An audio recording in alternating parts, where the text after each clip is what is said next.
चिराग जी एक minute sir, आगे आ जाइए सर, आगे माइक छोटा है थोड़ा। आज बिहार के किसानी का निधन हो गया, राजनीतिक किसानी का क्या है? नहीं, बिल्कुल ये बहुत ही दुर्भाग्यपूर्ण है और इतनी जल्दी ऐसा हो जाएगा इसकी कल्पना तक हम लोगों ने नहीं की थी। कुछ समय पहले अयोध्या में जब हम थे, जब भगवान श्री राम की प्राण प्रतिष्ठा की गई उस कार्यक्रम में वो हमारे साथ मौजूद थे।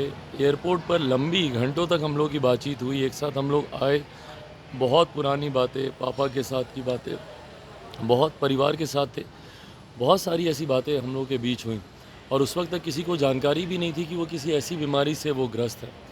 कुछ समय पूर्व जब ये जानकारी आई, पहले तो उसी पर ही हम लोग को विश्वास नहीं हुआ और आज वो हम लोग के बीच नहीं है, इस बात की कल्पना तक करना इतना कठिन है। एक ऐसे व्यक्ति जिन्होंने इतना सादगी भरा जीवन उन्होंने हमेशा व्यतीत किया, रहन सहन खान पान पर हमेशा ध्यान देने वाले वो व्यक्ति, क्योंकि मुझे याद है मेरे नेता, मेरे पिता आदरणीय रामविलास पासवान जी के साथ एक सहयोगी, एक साथी की भूमिका में वो रहे। दोनों की एक जोड़ी अक्सर चुनाव प्रचार में एक साथ घूमती हुई हम लोग को देखने को मिलती थी। तो ऐसे में आज मेरे लिए ये दोहरी क्षति है, जहाँ एक तरफ मैंने अपने पिता को कुछ समय पहले खोया और उसके बाद जो अभिभावक की भूमिका में थे, आज उनका नहीं रहना यकीनन एक बहुत बड़ी क्षति है। और मैं मानता हूँ युवा पीढ़ी, हम जैसे लोगों के लिए ख़ास तौर पर हम लोग के आदर्श के समान वो रहे, एक प्रेरणा स्रोत रहे। आज की तारीख में जितना अध्ययन कर वो अपने विषयों को रखते थे, मुझे नहीं लगता कि कोई और नेता ऐसा है जो इतनी गंभीरता से अपनी जिम्मेदारियों को लेता हो। ना सिर्फ सत्ता पक्ष में जब वो रहे, इवन जब विपक्ष में भी वो रहते थे, जिस गंभीरता से वो तमाम विषयों की जानकारी उस पर अध्ययन रिसर्च कर आप सबके माध्यम से, मीडिया के माध्यम से जनता तक अपनी बातों को पहुंचाने का वो काम करते थे। सत्ता में जब रहे, सरकार की उपलब्धियों को, सरकार के कार्यों को, उसको गंभीरता से रखना। जब विपक्ष में रहे तो विपक्ष की उपलब्धियों, विपक्ष की खामियों को, उनकी कमियों को और पूरे डेटा के साथ, पूरे तथ्यों के साथ वो रखते थे। तो एक ऐसा व्यक्ति जिन्होंने इतना अध्ययन किया, ये हम जैसे युवा पीढ़ी के लिए वो हमेशा आदर्श रहेंगे, प्रेरणा के स्रोत रहेंगे।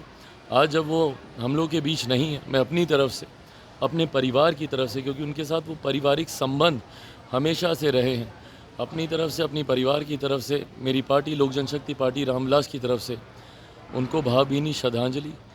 परिवार शब्द बहुत कम है, क्योंकि ऐसी दुख की घड़ी से परिवार जल्दी उभर नहीं पाता। मैंने खुद पिता को खोया, मैं समझ सकता हूँ, बट इस घड़ी में परिवार के साथ हम लोग मजबूती से खड़े हैं। तेजस्वी यादव का एक बयान आया है कि जो 14 वाले थे वो 24 में नहीं आएंगे। जो नीतीश कुमार ने बीड़ा उठाया था, लेकिन नीतीश कुमार अब पीछे हट गए हैं, बीड़ा अब तेजस्वी यादव ने उठाया। जो 14 वाले हैं उनको 24 में किसी भी कीमत। कौन सत्ता में आता है नहीं आता है, ये बेड़ा कोई व्यक्ति नहीं उठाता है, ये जनता उठाती है। और बिहार की जनता ने ये तय कर लिया है, तो कोई और कौन होता है रोकने वाला। इस तरीके का बेड़ा ये कई बार उठा चुके हैं। 14 में ये भी तो उठाए थे ना, क्या हर्ष हुआ। 19 में इन्होंने पुनः इसी बेड़ा को उठाया था कि भाई इस बार तो खाता तक नहीं खुलेगा। किसका खाता नहीं खुला? 19 के परिणामों ने दर्शाया ही। तो ऐसे में कोई व्यक्ति जिम्मेदार नहीं होता है। जब चुनाव के परिणाम निर्धारित किए जाते हैं, उसके लिए पूरा राज्य, और ये लोकसभा के चुनाव हैं, पूरा देश इसकी जिम्मेदारी अपने कंधों पर लेता है।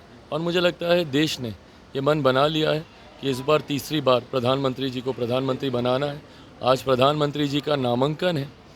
नामांकन से पहले ही जिस तरीके का उत्साह देखने को मिल रहा, आज हम लोग भी, तमाम एनडीए के साथी घटक दल उनके नामांकन में मौजूद होंगे, हम भी उसी कार्यक्रम में शरीक होने हम लोग जा रहे हैं। तो ऐसे में उनके नामांकन से और नामांकन से पहले अलग अलग जगहों पे, कल मेरे प्रधानमंत्री हाजीपुर आए थे, हाजीपुर में जिस तरीके का जन सैलाब था, मेरे छोटे भाई और पूर्व मुख्यमंत्री तेजस्वी जी ने हाजीपुर में भी ये बात जाकर कही थी ना कि यहाँ से अगर हम लोगों ने हरा दिया तो हमको मुख्यमंत्री बनने से कोई नहीं रोक सकता।